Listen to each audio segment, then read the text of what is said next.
October 14, 1943, 27,000 feet above Schweinfurt, Germany, the sky is a gray cauldron of vapor trails, flak bursts, and dying bombers. Lieutenant Karl-Heinz Baer, flying his Messerschmitt Bf 109G, banks hard to the right, the airframe shuddering as he dives through a wall of smoke.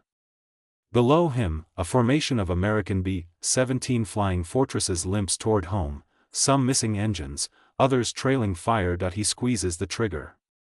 The 20mm cannon rattles violently, spitting tracers that carve through the air. One of the B-17s explodes, scattering metal and men into the void. Karl watches its flaming wreckage tumble toward the Bavarian fields, then glances at his fuel gauge, nearly empty. He'd scored 2 kills today.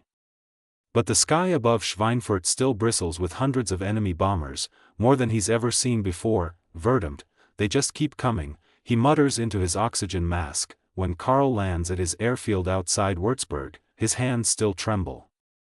Mechanics swarm the 109 as his squadron commander, Oberleutnant Werner Faber, rushes out of the operations tent. Report.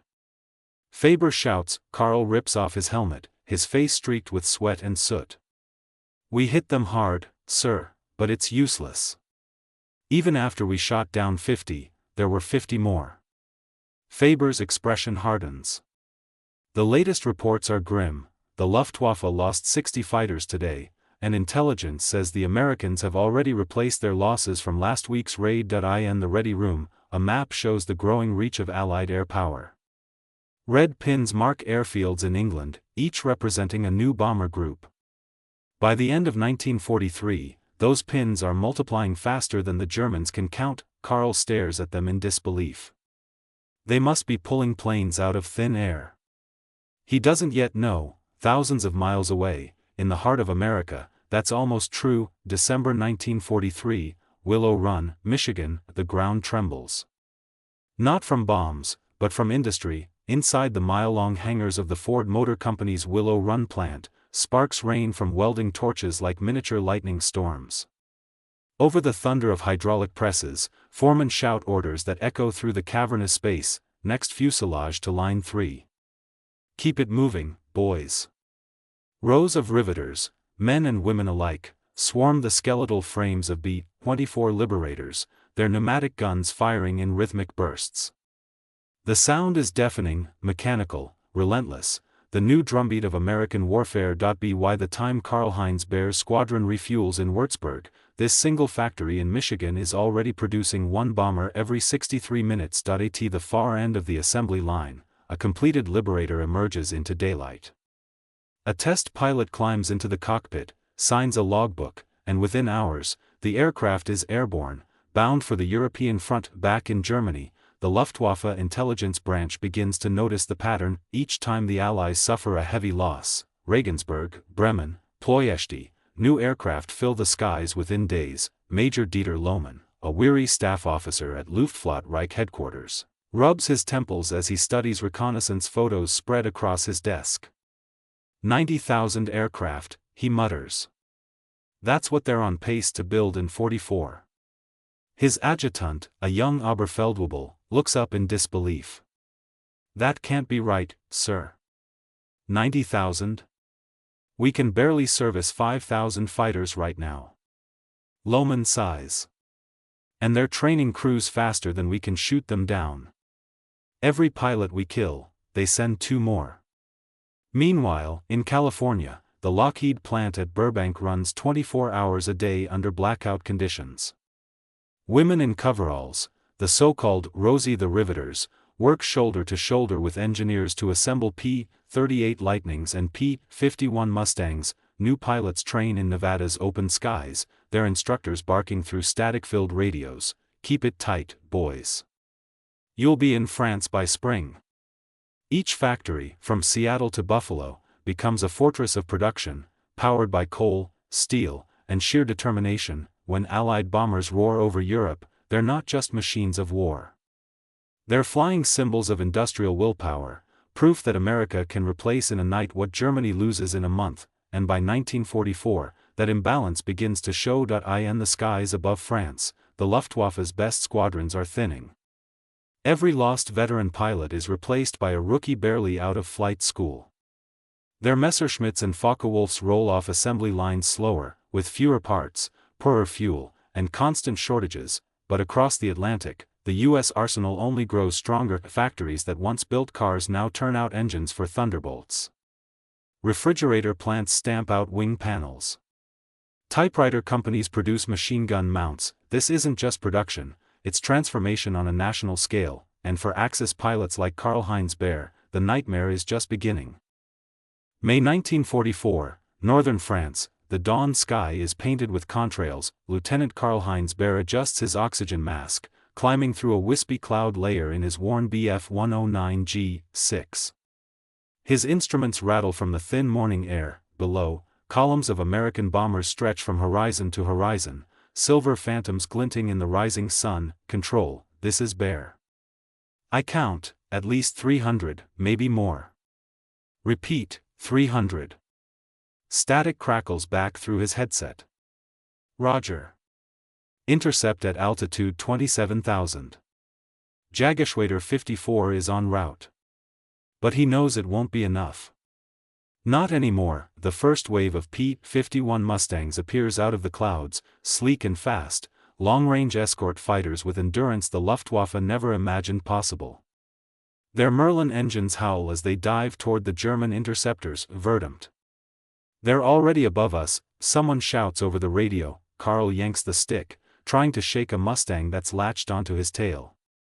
The American pilot, calm and methodical, matches every move. Bullets rip past Karl's canopy, tracing lines of fire across the sky that he rolls sharply and dives, smoke curling from his left wingtip.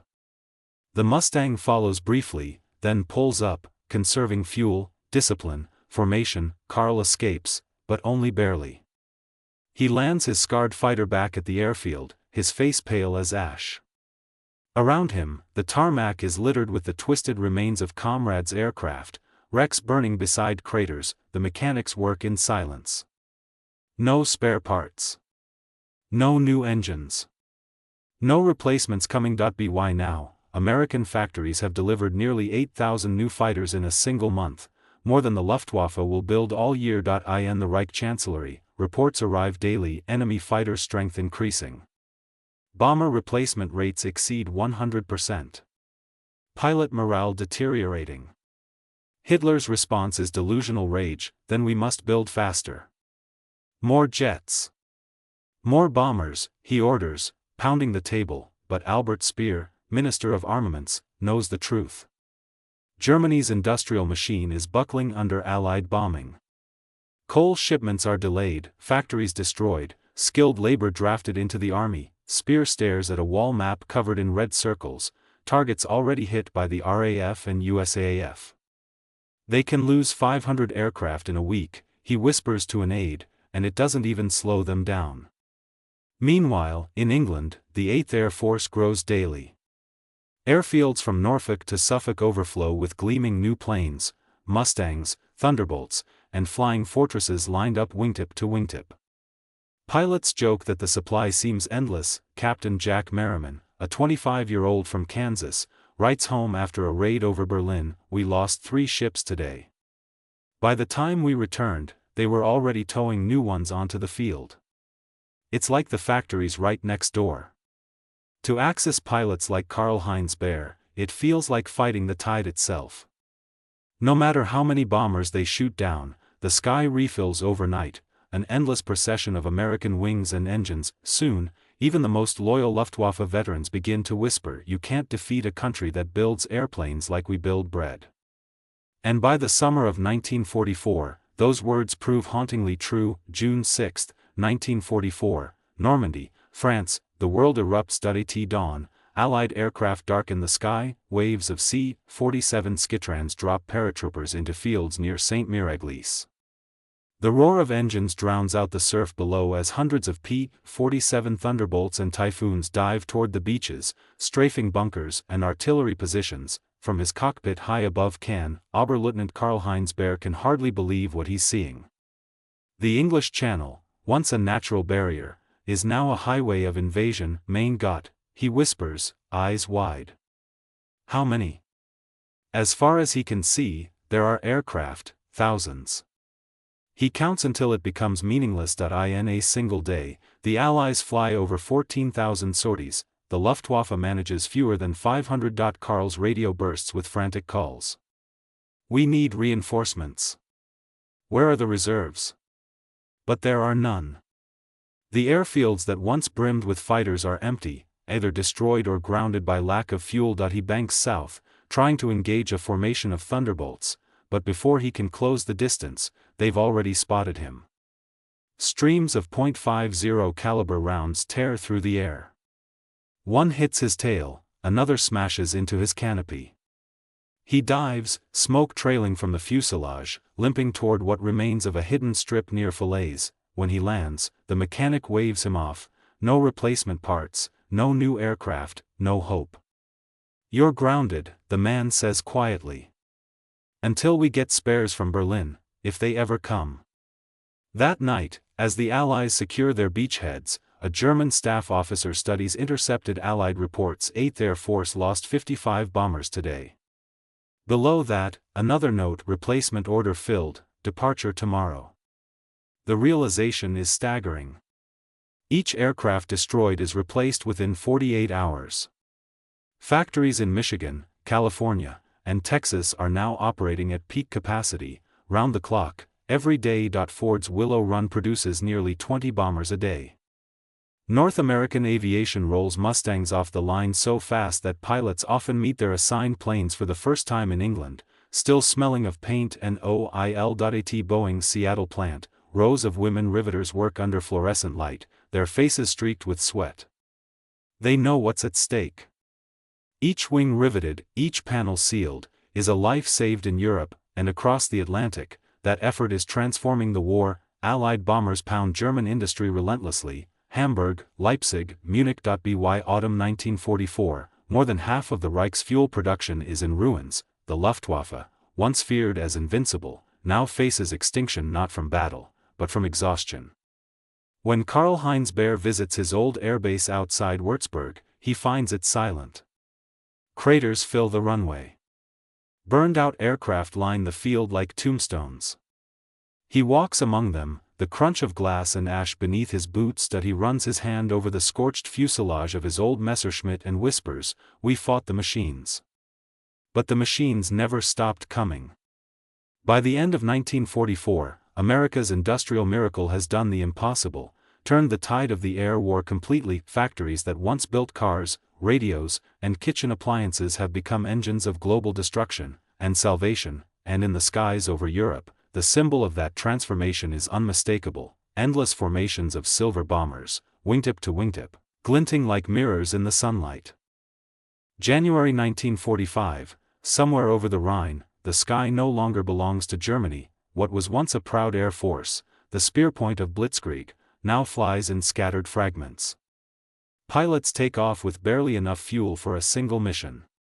Airfields are cratered, hangars abandoned, aircraft cannibalized for spare parts. Lieutenant Karl-Heinz Baer sits in the cockpit of his worn Bf 109K, its olive paint faded, its gauges unreliable. Frost clings to the canopy as his ground crew waves him forward. He's one of only 3 fighters left at the field, and 2 of them aren't expected to return. His orders are desperate: intercept Allied bombers crossing the Rhine. He climbs, heart pounding, until the clouds part and he sees them, not hundreds this time, but thousands. An ocean of silver fills the heavens. B-17s, B-24s, P-51s, stretching from one horizon to the other. The sunlight glints off their wings like steel waves. For a moment, he forgets to breathe. "This can't be real," he mutters. "No nation can have this many airplanes." But it is real. The United States is now producing more than 7,500 aircraft every month. Factories in Kansas and Georgia run on 3 shifts, lights burning through the night. By this point, over 300,000 American aircraft have been built since the war began. Below, German cities lie in ruin, factories, rail yards, fuel depots reduced to rubble. Every attempt to rebuild is crushed by another raid. The next morning, Karl dives into the formation, his machine guns blazing, a lone wasp against a storm. He hits one bomber, sees smoke trail from its engine, but then tracers find him. His canopy shatters. The world turns upside down that he bails out over the frozen fields of western Germany. As his parachute drifts toward the ground, he looks up, the sky alive with engines, sunlight flashing across wave after wave of American planes, that he realizes then what every Luftwaffe pilot knows but dares not say: the war in the air is over. At the same time, across the Atlantic, life at home continues at a fever pitch. In Detroit, factory whistles mark the start of another shift. At North American Aviation in Inglewood, engineers refine the last P-51DS, even as rumors spread that victory is near. On the Pacific coast, Douglas Aircraft rolls out more C-47 transports, already earmarked for the push toward Japan. President Franklin D. Roosevelt calls it the arsenal of democracy. And by 1945, that arsenal is unmatched in human history. Each factory, each worker, each rivet driven into a wing or fuselage has shaped the outcome of the war more decisively than any single battle. When Allied forces cross the Rhine in March, there is no Luftwaffe left to stop them. German commanders on the ground look up, and see only American aircraft, circling like hawks. Colonel Walter Dahl, one of Germany's last ace pilots, later writes in his diary, "We were lions surrounded by an iron flood. The Americans could replace what we destroyed before the wreckage even hit the ground." By April, the Luftwaffe ceases to exist as a fighting force. Its remnants are scattered, hiding in forests and barns. Those who survive speak of the overwhelming noise, the endless hum of engines that filled the sky, day after day, until silence became unthinkable. And as Germany collapses beneath the weight of Allied power, the truth becomes undeniable: victory in the air was not won solely by courage, but by production, by an industrial miracle that no Axis nation could match. May 8, 1945, Reims, France. As Germany signs its unconditional surrender, Allied soldiers outside the headquarters look up. A formation of American bombers passes overhead, flying east one last time. The men remove their caps and watch in silence. For every pilot who fell, another had risen. For every plane lost, another had taken its place. It was, in the end, not just a triumph of might, but of will, steel, and relentless human ingenuity. And to the defeated Axis pilots who once ruled the skies, it seemed almost supernatural. The Americans, they said, could replace their fighters overnight. May 1945, the guns fall silent. For the first time in 6 years, Europe awakens to quiet skies. No contrails, no sirens, no engines rumbling overhead. Just the faint hum of wind through shattered towns. In a prisoner of war camp near Trier, Karl-Heinz Baer sits on a wooden crate, staring at the clouds. His flight jacket is torn, the Luftwaffe insignia stripped away. All that remains is the ghostly imprint of wings once proud. Around him, captured pilots murmur in disbelief. They'd once sworn that Germany's factories could outlast any foe. Now they speak in hushed tones about what they saw in those final months, skies filled with aircraft so numerous they seem to regenerate overnight. A young American guard, barely 20, approaches. He offers Karl a cigarette. "Hell of a war," the soldier says quietly. Karl nods, eyes still fixed upward.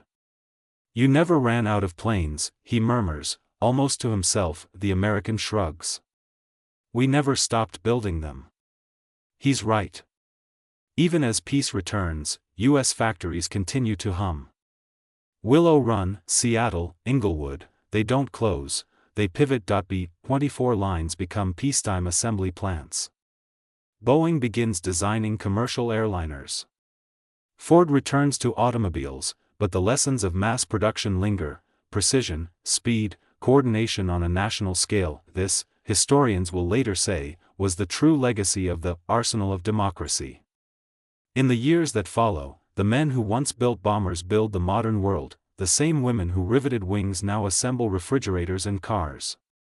The same engineers who designed Mustangs create the jet age, and in that transformation lies a quiet truth: the war that ended in thunder left behind a civilization of industry, innovation, and global reach. For Karl-Heinz Baer, the war never entirely leaves him. He returns home to a broken Germany, cities reduced to dust, airfields swallowed by weeds. He becomes a flight instructor in the 1950s, this time teaching young men not to fight, but to fly. Sometimes, when he sees a silver DC-3 gliding overhead, he thinks of those endless skies in 1944, when every sunrise brought the drone of American engines, and every night another wave of replacements crossed the Atlantic. That he remembers the faces of his fallen comrades and the realization that still haunts him: they had courage. But courage alone could not stand against a nation that built its wings from steel, sweat, and the power of millions working in unison. In 1962, at a veterans gathering in Bonn, a historian asks Carl to describe what it felt like to face the American air armada. He takes a long pause before answering. It was like standing in the rain, he says softly. You shoot one drop, and 1,000 more fall. They never stopped coming. Over the Atlantic, old airfields in England fall silent, grass reclaiming the runways where crews once stood beneath roaring engines, but scattered among them are plaques, names of squadrons, wings, and factories. Each inscription a testament to the power of unity, labor, and faith that freedom was worth building for. In the end, it wasn't just the bombs that broke the Reich, it was the relentless rhythm of production, the heartbeat of a nation that refused to slow. From the forges of Detroit to the hangars of Seattle, from the hands of riveters to the minds of engineers, the United States turned its factories into weapons and its workers into warriors. And to the men who looked up from the ruins of Europe, the sight of those endless silver wings was more than victory. It was the future, arriving from the sky.